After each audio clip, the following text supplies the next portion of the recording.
आज म्हणलं चला वातावरण लय भारी झालंय, तर मग आपल्या खरडा गावच्या किल्ल्याचा एक सिनेमॅटिक व्हिडिओ बनवूया. पण किल्ल्याचं शूट करायला गेल्यावर तिथं वेगळा सीन होऊन बसला. थांबा सांगतो थोड्याच वेळा. तर नमस्कार पब्लिक, मी आहे तेज. आज सकाळ सकाळी दादासोबत आपल्या आचारांसाठी बजेट फ्रेंडली मेस सोडकायला गेलो. मेस तर सापडली पण बजेट फ्रेंडली नव्हती. मग तिथून आपल्या जयशंकर चायनीज हाऊस वरती गेलो आणि तिथे गेल्या आपल्या आचार्याच्या आधी आपले मिलन शेटच कामाला लागले. आता पब्लिक तुम्हाला तर माहितीच आहे की आपलं हॉटेल ओपन होऊन इतके दिवस झाले, पण अजून पण आपलं काउंटर बनवून नाही झालं. तर मग आजच आपल्या काउंटरची डिलिव्हरी होती. दादा जोपर्यंत काम करतोय तोपर्यंत मी काउंटरची डिलिव्हरी घ्यायला गेलो. मग तिथे गेल्यावर आपला बाबू आपल्या काउंटरला फिनिशिंग टच देत होता. मस्त पैकी आपलं रपची काउंटर बनवून रेडी झालं. मग लगेच त्याला गाडीमध्ये टाकून आपल्या हॉटेलवरती आणलं. थांबा तुम्हाला सगळं सेट करून झाल्यावरती दाखवतो. हा आता बघा असला कडक लुक आला आपल्या हॉटेलला. आता तर यायलाच लागतं हॉटेल जयशंकरला. 3-4 वाजता गिराईक शांत होत म्हणून आपला आचार्य योगेश त्याच्या बाबूला मिस करत बसला होता. मी पण म्हणलं चला आपण पण आपल्या खरड्याच्या किल्ल्याचा शूट करून येऊ. काय लगेच गाडीला किक मारून मी गेलो किल्ल्यावर. मस्त पैकी खुश होऊन जातच होतो किल्ल्याचा शूट करायला. तिथे गेल्यावरती किल्ल्याच्या गेटला तर कुलूपच लावलं होतं. मी बोललो नसीबी गांडो तो क्या करेगा पांडू. मूड तर ऑफ झालताच. मग मी गेलो आपल्या मधण्याच्या दुकानात दाढी करायला. दाढी करता म्हणलं चला काळ्या तोंडाला मस्त पैकी स्क्रब बीप करून चिकन करून टाकू. पण कशाचं काय राव, सगळं करून झालं तरी तोंड काळच होतं. रात्रीची ही बकचोदी बघून आपण आज थांबूया. जर ब्लॉग आवडला असेल तर ब्लॉगला लाईक करून मला फॉलो करून घ्या. धन्यवाद. नरेंद्र बाहुबली आणि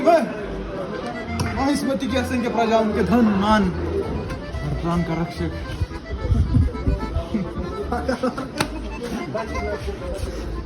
बस कर बदले.